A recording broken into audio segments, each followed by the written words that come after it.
অসমত যিমানখিনি ছিংগাৰ্ছ আছে, যিমানখিনি মিউজিচিয়ানছ আছে, সকলোলৈ মোৰ এটা অনুৰোধ থাকিলে, আপোনালোকক যিহেতু শিল্পী সমাজ বুলি কয়, আৰু এটা কথা ঠিক যে আপোনালোকৰ গুৰি ধৰোঁতা আছিলে জুবিন দা। গতিকে জুবিন দাৰ প্ৰতি আপোনালোকৰ নিশ্চয় দায়িত্ব আছে। আৰু যিহেতু শিল্পী সমাজৰ অধিকাংশ মানুহক জুবিন দাই সহায় কৰিছিল, গতিকে আপোনালোকক মই এটা অনুৰোধ জনাওঁ, আপোনালোকে যাতে প্ৰত্যেকটো ৰবিবাৰে জুবিন ক্ষেত্ৰত এখন সৰু হ'লেও অনুষ্ঠান পাতে। কাৰণ প্ৰত্যেক ছানডে বহুত দূৰৰ পৰা মানুহ আহে আৰু ঢেৰ মানুহ আহে। মানুহবিলাক আহি তাতে আৱেগিক হৈ যায়, কিছুমানে কান্দে, মন চন বেয়া হৈ যায়। গতিকে তেনেকুৱা এটা যদি অনুষ্ঠান চলি থাকে নহয়, তেওঁলোকৰ মনটো অকণমান ভাল লাগিব আৰু জুবিন ক্ষেত্ৰখনো শুৱনি হৈ থাকিব। আৰু এটা কথা কওঁতে নকলেও উচিত নহ'ব, জুবিন ক্ষেত্ৰখনত একচুৱেলি গোটেই শিল্পী সমাজে লগ লাগি বহাগৰ মাহটোত এটা ডাঙৰ অনুষ্ঠান পাতিব লাগিছিলে, like grand tribute to Zubeen দা। কিন্তু সেইটো নহ'ল।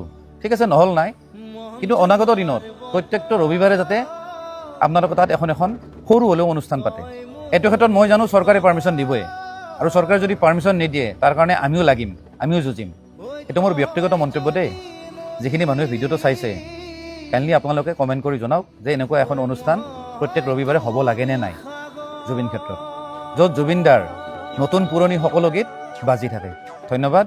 জয় জুবিন দা।